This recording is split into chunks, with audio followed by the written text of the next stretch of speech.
नमस्कार दोस्तों, हमारे चैनल पर आपका स्वागत है। आज की कहानी बुझी मोमबत्ती। एक पिता अपनी 4 वर्षीय बेटी मिनी से बहुत प्रेम करता था। ऑफिस से लौटते वक्त वह रोज उसके लिए तरह तरह के खिलौने और खाने पीने की चीजें लाता था। बेटी भी अपने पिता से बहुत लगाव रखती थी और हमेशा अपनी तोतली आवाज में पापा पापा कहकर पुकारा करती थी। दिन अच्छे बीत रहे थे कि अचानक एक दिन मिनी को बहुत तेज बुखार हुआ और सभी घबरा गए। वे दौड़े भागे डॉक्टर के पास गए, पर वहां ले जाते उसकी मृत्यु हो गई।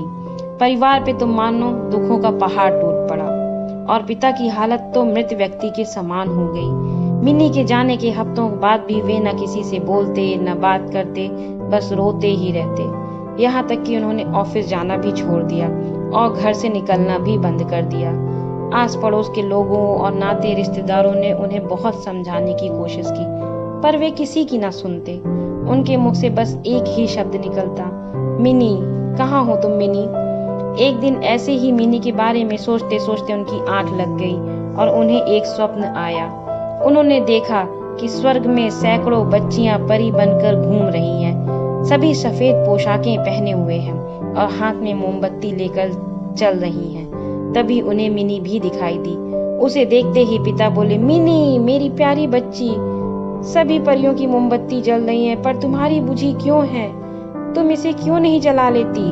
मिनी बोली, पापा मैं तो बार बार मोमबत्ती जलाती हूँ, पर आप इतना रोते हो कि आपके आंसुओं से मेरी मोमबत्ती बुझ जाती है।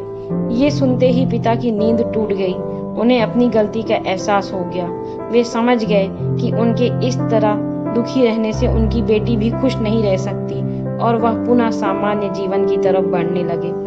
मित्रों, किसी करीबी के जाने का गम शब्दों से बयान नहीं किया जा सकता, पर कहीं न कहीं हमें अपने आप को मजबूत करना होता है और अपनी जिम्मेदारियों को निभाना होता है, और शायद ऐसा करने से ही मरने वाले की आत्मा को शांति मिलती है। इसमें कोई संदेह नहीं कि जो हमसे प्रेम करते हैं वे हमें खुश ही देखना चाहते हैं, अपने जाने के बाद भी।